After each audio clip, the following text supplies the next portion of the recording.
3월은 예수님의 고난에 대하여 함께 배우고 따라가는 그러한 달이 되겠습니다.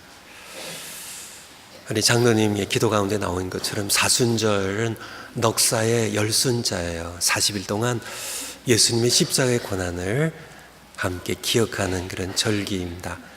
곧 이제 3월 말에 고난주간이 다가오고 있기도 하고요. 예수님과 고난은 떼어서 생각할 수 없을 만큼 우리가 2월은 예수님의 기도에 대해서 배웠죠.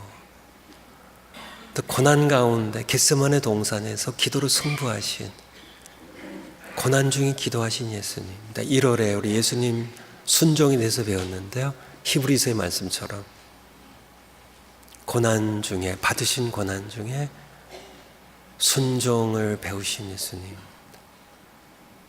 아버지께 순종하기를 선택하신 예수님. 그래서 예수님과 고난은 따로 떼어서 생각할 수 없을 만큼 우리 위해 고난의 길을 걸어가신 예수님에 대하여 함께 배우면서, 오늘 주일 설교는 섬김의 길을 걸어가신 예수님에 대하여 함께 배우도록 하겠습니다. 17절부터 19절까지의 말씀입니다. 예수께서 예루살렘으로 올라가려 하실 때에, 예수님께서 예루살렘으로 올라가려 하셨어요. 18절에 보라, 우리가 예루살렘으로, 죄송합니다, 우리가 예루살렘으로 올라가노니, 올라가셨어요. 인자가 대제사장들과 서기관들에게 넘겨지매 그들이 죽이기로 결의할 것이고 이방인들에게 넘겨주어, 빌라도 총독이 이방인에게 넘겨주어 십자가의 처형을 선고받게 하고 채찍질을 당하게 하고요, 조롱을 당하게 하고 십자가에 못 박아 죽일 것이라고, 그러나 제3일에 살아나리라고 예수님 말씀하셨습니다. 주보 안에 설교약 첫 번째, 예루살렘을 향하여 올라가시는 왕. 예수님은 죄악으로 말미암아 잃어버린 백성을 구원하기 위해 왕의 도성 예루살렘을 향하여 올라가셨습니다. 그는 알고 계셨어요. 올라가시면 고난과 죽음이 기다리고 있다는 것을. 그러나 피하지 않으셨습니다. 마태복음, 같은 마태복음 23장 37절에 예수님께서 예루살렘 성을 향하여 말씀하셨던 것처럼 보내심을 받은 자들, 돌로 치는 도시, 선지자들을 죽이는 도시입니다. 마지막 하나님 보내신 그의 아들을 조롱하고 채찍질하고 못 박아 죽일 도시, 그 폭력의 도시, 살인의 도시를 향하여 예수님 아셨지만은, 이미 알고 계셨지만은 그 도시를 향하여 곧장 올라가셨습니다. 두 번째, 제자들을 향한 예수님의 마음입니다. 17절에 보면 예루살렘에 올라가시면서 12제자를 따로 데리시고 무리 중에 구별하여 따로 떼어내어 데리시고 길에서 이르시되, 함께 걸으시며 말씀하시되, 자기가 이제 예루살렘에 올라가시면 어떻게 고난과 죽임을 당한 것을 미리 제자들에게 말씀하셨습니다. 앞서서도 예루살렘을 향하여 이제 발걸음을 처음 떼기 시작했을 무렵부터 마태복음 16장에 보면 자신이 이제 예루살렘에 올라가면 자신들이 넘겨질 것이고 자신이 모욕과 채찍질과 죽임을 당할 것이라고, 그렇게 예수님께서는 제자들에게 말씀을 하셨습니다. 제자들을 준비시키시려고요. 그런 예수님의 특별한 마음을 엿볼 수 있습니다. 세 번째, 그렇지만 제자들은 전혀 다른 생각을 하고 있었다는 겁니다. 엉뚱한 생각을 가지고 있었다는 겁니다. 20절부터 24절까지 보면, 20절에 그때에 예수님께서 예루살렘에 올라가신 그때입니다. 자신이 어떻게 고난과 죽임을 당할 것인지를 말씀하시는 그때 세베대의 아들의 어머니가 그 아들들을 데리고, 이 세베대의 두 아들이 누군가요? 야고보와 요한입니다. 이 두 아들의 어머니가 두 아들과 함께 예수께 와서 저라며 무엇을 구하니? 예수님 물으셨습니다. 무엇을 원하느냐고. 이르되 이 어머니가 부탁합니다. 나의 이 두 아들 야고보와 요한을 주의 나라에서, 중요한 단어예요. 주의 나라에서, 예수님께서 이제 통치하실 주님의 왕국에서, 주님의 나라에서, 하나는 주의 우편에, 하나는 우의정으로, 하나는 좌의정으로 삼아주십시오. 예수께서 대답하여 이르시되 너희는 너희가 구하는 것을 알지 못하는도다. 너희는, 세베대의 아내와 두 아들에게 너희는 복수니까요. 그 어머니와 야고보와 요한에게 너희 셋은 너희가 구하는 것을 알지 못한다고, 그렇게 예수님께서 말씀하셨습니다. 그들은 예수님의 가시는 길을, 주님의 나라를 전혀 이해하지 못하고 있었던 겁니다. 24절에 보면 10제자가 듣고, 왜 10제자인가요? 12 중에 둘이 빠졌으니까요. 10제자가 그 두 형제, 두 제자에 대하여 듣고 분이 여기거늘, 분이 여겼습니다. 자기들만 제자라며 씩씩거리는 그런 10제자의 모습을 12제자가 다 일반이었다는, 똑같았다는 그런 말씀을 우리가 보게 되죠. 앞서 마태복음 16장에 보면 예수님께서 베드로를 심하게 책망하신 말씀이 나옵니다. 그때도 예수님께서 자신의 십자가의 고난과 죽음을 말씀하셨을 때입니다. 베드로가 예수님을 막아섭니다. 예수님 올라가지 마십시오.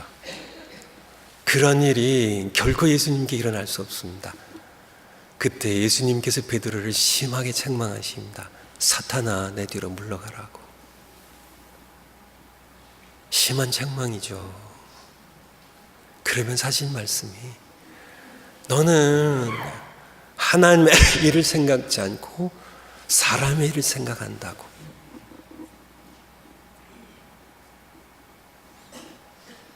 베드로는 사람의 생각으로 하나님의 일을 하려고 했던 사람입니다. 이사야서 55장 8절 9절에 보면 내 생각은 너희 생각과 다르다고, 하늘이 땅에서 높음같이 내 생각은 너희 생각보다 높다고. 사람의 생각으로 내 일을 하려고 하지 말라고. 너희 생각을 버리고 내게로 돌아와야 된다고. 요한복음 18장 36절에 보면 빌라도에게 신문을 받으실 때 예수님께서는 내 나라는, 내가 다스린 내 나라는 세상에 속하지 아니하였다고, 세상의 나라와 다르다고 예수님 말씀하고 계세요. 세베대의 아내 두 아들을 청탁하면서 21절에 주의 나라에서, 주님이 이제 다스리실 주님의 나라에서, 예수님의 다스릴 나라에 대해서 언급하는데요, 예수님 말씀하십니다. 너는 내 나라를 이해하지 못하고 있어. 너희는 너희가 구하는 것을 알지 못하고 있어라고 예수님 말씀하고 계시죠. 주의 나라는 세상의 나라와 달라요. 어떻게 다를까요? 26절에 그 내용이 나와 있죠. 너희 중에는 그렇지 않아야 하나니. 25절에 예수께서 제자를 불러다가 이르시되 이방인의 집권자들은 세상 나라에서는 집권자들이에요. 백성들 임의로 주관하고 자기 마음대로 부려먹고 그 고관들이 지위가 있는 자들이 백성들에게 권세를 부리는 줄 너희가 알거니와. 너희는 여전히 내 나라가 세상 나라인 것처럼 착각하며 너희들이 이러한 것들 요구하지만은 26절에 너희 중에는 내가 다스리는 내 나라에서는 너희 중에는 그렇지 않아야 하나니 그렇지 않다고 예수님께서 말씀하셨습니다. 작년에 제가 저희 교회 어떤 성도님께 들은 이야기입니다. 어떤 성도님이 저에게 말씀하셨는지는 잊어버렸는데요. 그 내용은 이런 내용입니다. 엘카미노에 어느 날 아침에 아침을 먹으러 갔는데요. 보통 이렇게 아침에 문 여는 식당이 많지 않잖아요. 더욱이 한인 식당은 더 그렇습니다. 그래서 이제 곰탕집에 간 겁니다. 그런데 자기가 아는 어떤 이제 이곳에 있는 아마 LG의 과장인가 부장 되는 분이 아침에 이렇게 일찍 오셔가지고 막 식탁을 다시 닦더래요. 깨끗하게 식탁을요. 그거는 웨이트레스 하시는 일이잖아요. 닦더래요. 그리고 막 숟가락도 넣고 젓가락도 넣고 냅킨도 넣고 막 그렇게 하더래요. 평사원도 아니고 과장이나 부장이 되시는 분이요. 그리고 하시는 우리 교회 교인이 하신 얘기가 한국에서 본사에서 사장님이 오신 것 같아요. 이것이 당연하고 자연스러운 세상의 모습입니다. 낮은 자가 높은 자를 섬기는 것, 세상의 모습이에요. 근데 예수님 말씀하세요. 너희 중에는 그렇지 않다고. 내가 다스린 나라는 그렇지 않다고요. 오히려 큰 자가 작은 자들을 섬기는, 지위가 있는 자들이 오히려 종이 되어서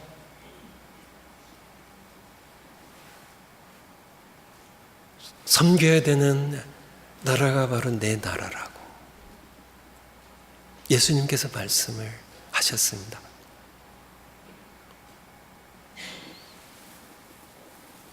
미국의 헐리우드에서 시작이 되어가지고요, 영화계에서 시작이 돼가지고 전 세계로 지금 유럽으로 파급이 되고 한국에서 또 파급이 되어서 한국이 지금 굉장히 소란스러운 운동이라고 하는 게 좋을 것 같은데, 운동이 하나 있는데 무슨 운동이에요? 미투 운동입니다. 미투 운동. 할리우드의 영화계 거물에 성추행을 폭로하는 것에 촉발이 되어가지고요. 한국 요즘 난리죠. 이것이 세상의 모습입니다. 지위가 있는 자가요, 권력이 있는 자가요, 정치계건 어떤 영화계건 문화계건 권력이 지위가 있는 자들이 밑에 있는 자들에게 성적으로도 섬김을 받으려고 하는, 이것이 선진국이나 후진국이나 동서고금을 막론하고 어느 시대이든지 지금 이것이 있어서 선진국의 일부 선국에 잠시 잠잠할 수 있지는 모르겠지만 또 다른 형태로 이것은 계속 진행될 겁니다. 이것이 세상의 모습이에요. 세상의 모습입니다. 가진 자들이, 밑에 있는 자들, 자기 지위 아래 있는 자들 섬김을, 25절에 예수께서 제자를 불러다 이르시되 이방인의 집권자들이, 권력 있는 자들이, 지위가 있는 자들이, 힘 있는 자리가 있는 자들이 그 밑에 있는 자들을 임의로 주관하고 그 구관들이 그 밑에 있는 자들을, 백성들에게 권세를 부리는 줄 너희가 알고. 세상 나라라고. 그렇지만은 26절 너희 중에는 그렇지 않아야 하리니 내 나라는 다르다고. 제자들을 향하여 여전히 하나님의 나라와 세상 나라를 예수님이 다스리시는, 예수님이 왕이 되셔서 다스릴 하나님의 나라와 세상 나라를 여전히 분간하지 못하는 제자들에게, 여전히 인간적인 생각으로 하나님 나라를 생각하는 그런 제자들에게 너희 중 그렇지 않다고요. 너희 중 그렇지 않다고. 예수님의 머리이신 교회는 그렇지 않다고. 내가 다스린 내 나라는 그렇지 않다고. 오히려 큰 자들이 작은 자를 섬기는 것입니다. 지위가 있는 자들이 오히려 낮은 자를 섬기는 것. 내 나라는 그래야 된다고 예수님께서 말씀하고 계신 겁니다. 28절에 보면 예수님께서 네 번째로 자신이 오신 목적을 말씀하고 계세요. 인자가 온 것은 섬김을 받으려 함이 아니라 섬기려 하고 자기 목숨을 많은 사람의 대속물로 주려 함이니라 하고, 예수님의 나라는 큰 자가 작은 자를 섬기는 나라입니다. 높은 자가, 지위가 있는 자가 낮은 자를 섬기는 나라예요. 예수님 자신이 왕이시지만은, 그 나라의 왕이시지만은 본인이 섬김을 받으러 온 것이 아니고 섬기러 왔다고. 섬기되 어디까지 섬겨요? 많은 사람들 살리기 위해 자신의 목숨을 대속물로 주기까지 섬기기 위해 왔다고 예수님께서는 말씀하셨습니다. 다섯 번째, 진단. 나는 대접을 받는 자리보다 섬기는 자리에 간다. 제가 이렇게 목회를 하다 보니까요, 여러 성도님들을 많이 보게 되죠. 어떤 성도님들은 뭐 땀 흘려서 일하고 힘든 일, 몸에 더러운 걸 묻히고 해야 되는 자리에는 결코 등장하지 않는 분들이 계세요. 등장하더라도 끝날 무렵에 살짝 오시는 그런 분들이 계세요. 그렇지만은 이렇게 대접을 받는 자리에는 열심히 참석하시는 분들이 계십니다. 그런 분들이 여기 뭐라고 써야 될까요? 너 N을 딱 쓰세요. 섬김을 받는 자리도 가야 되겠지만은 섬기는 자리입니다.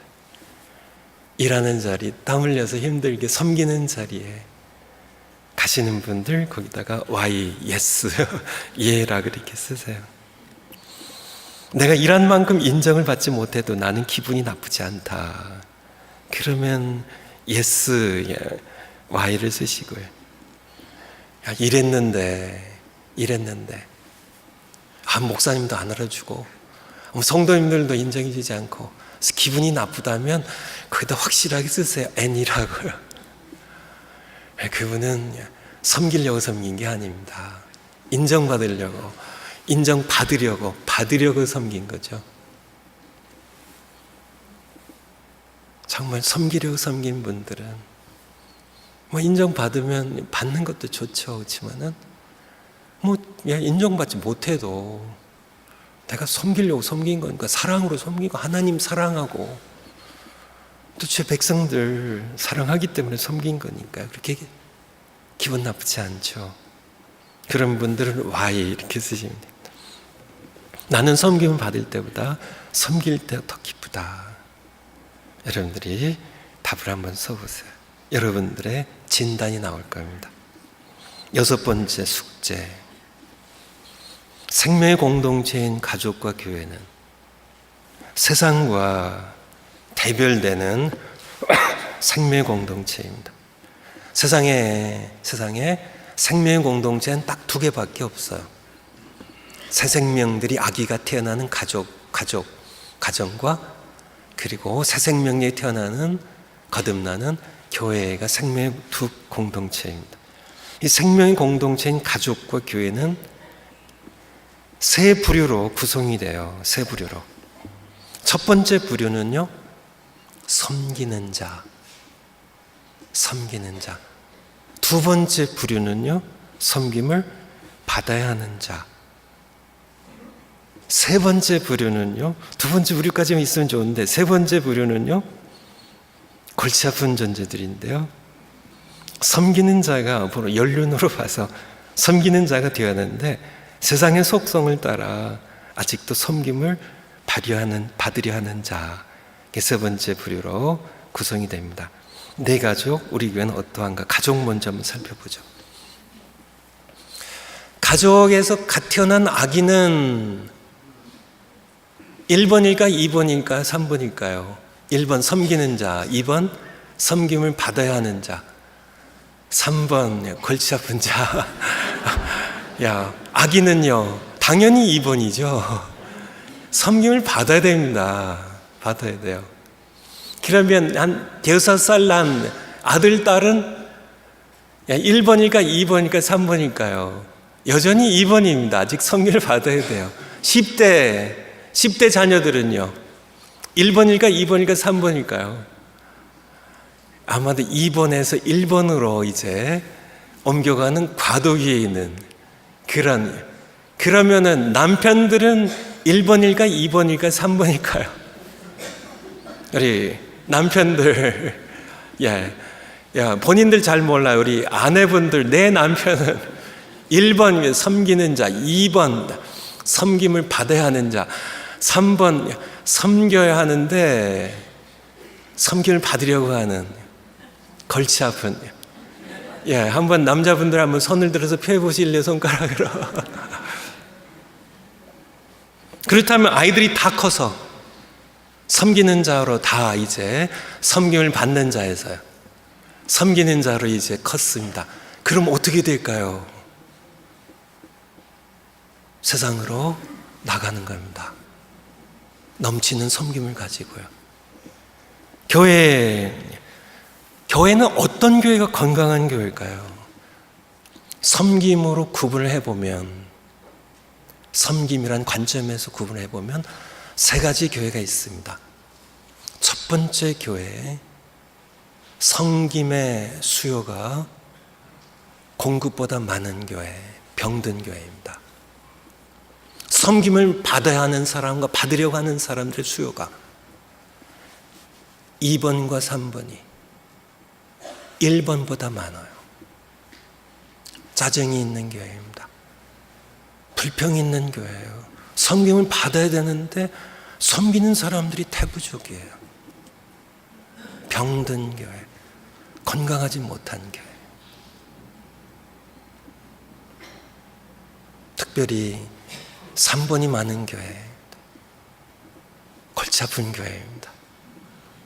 신앙 연륜은 벌써 훌쩍 넘어섰는데요, 아직도 세상의 탈을 벗지 못해서, 세상의 속성을 벗지 못해서 여전히 세상의 지위에 25절에 있는 것처럼 이방인의 집권자들처럼 임의로 주관하고 권세를 부리고 섬김을 받으려고 하는, 세상의 속성을 아직 버리지 못한, 그래서 섬기는 자가 돼야 되는데 여전히 섬김을 받으려고 하는 그런 세 번째 부류가 많은 교회는 병든 교회 중에 병든 교회입니다. 두 번째 교회는 어떤 교회일까요? 두 번째 교회는 수요와 공급이 균형이 되는 교회입니다. 섬기는 자와 섬김을 받는 자들이 균형을 이루는 교회, 건강한 교회일까요? 그저 건강하다고 할 수 있겠지만은, 그래도 그럭저럭 지는 교회겠죠. 세 번째 교회가 건강한 교회입니다. 섬김의 공급이 섬김의 수요를 넘어선 교회입니다. 그런 교회는 어떻게 될까요? 세상을 향하여 나가는 교회죠. 세상을 섬기기 위하여, 병든 세상을 고치기 위하여, 병든 세상을 구원하기 위하여 넘친 섬김으로 나가는 교회죠. 교회에는 섬김을 받아야 하는 두 번째 부류의 분들이 계세요. 아직 예수님을 만나지 못한 분들, 섬김을 받아야 돼요. 아직 섬김 무엇인지, 섬김의 기쁨을 모르는 그런 분들이니까요. 아직 예수님을 잘 모르는 분들이니까요. 아직 세상의 방식으로 살아가는 분들이니까 섬김을 받아야죠.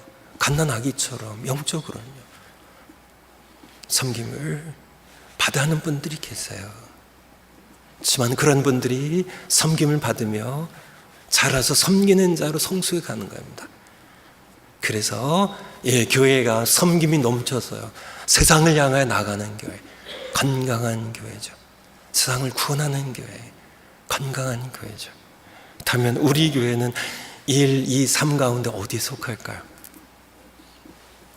다들 3이라고 얘기하고 싶겠지만은, 저도 그러고 싶지만은요, 하나님 앞에서 감히 그럴 수는 없고요. 제가 솔직하게 말씀드린다면 2와 삶 사이에 있지 않나 싶어요. 저희 교회 참 섬기는 분들이 그래도 참 많은 교회입니다. 예배를 섬기는 분들이 계세요. 미디어로, 찬양팀으로, 찬양대로, 악기로 또 안내하시면서 예배 끝나면 또 식당에서 섬기는 분들이 많이 계시죠. 섬기는 많이 계시죠.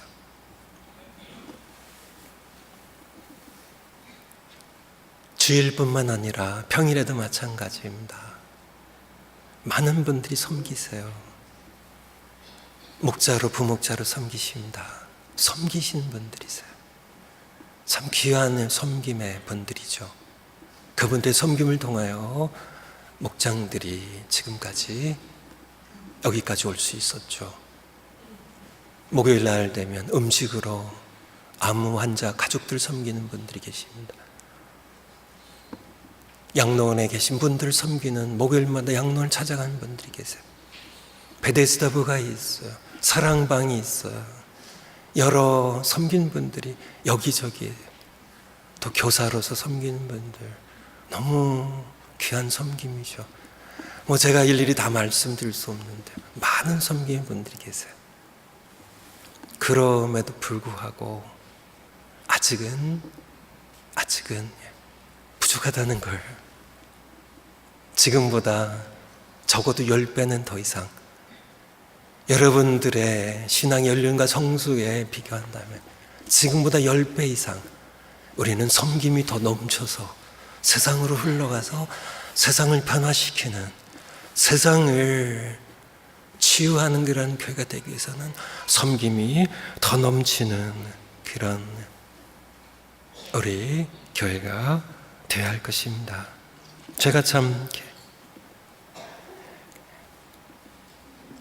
많은 교회들 이렇게 다녀봤는데요. 제가 다녀본 교회 가운데 건강한 교회는 다 공통점이 있어요. 이건 아주 분명한 공통점입니다. 바로 섬기는 자들이 많다는 것이에요. 다시 우리 숙제로 다시 돌아가면요. 나는요 어디에 속하는가? 여러분 어디에 속하시나요? 섬기는 자 1번에 속하나요? 섬김을 받아야 하는 자에 속하나요? 아니면 세 번째 부류에 속하시나요? 한번 손 들어보실까요?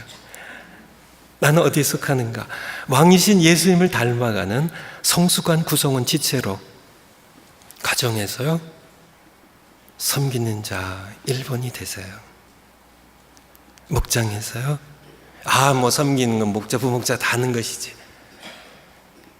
그렇게 하지 마시고요, 여러분들이 섬기는 자로 성숙해 가셔서, 섬김을 받는 자에서 섬기는 자로 성숙해 가셔서 목장에 섬김이 넘치게 하시고요, 그리고 또 여러분들도 목자, 부목자가 되시 바랍니다.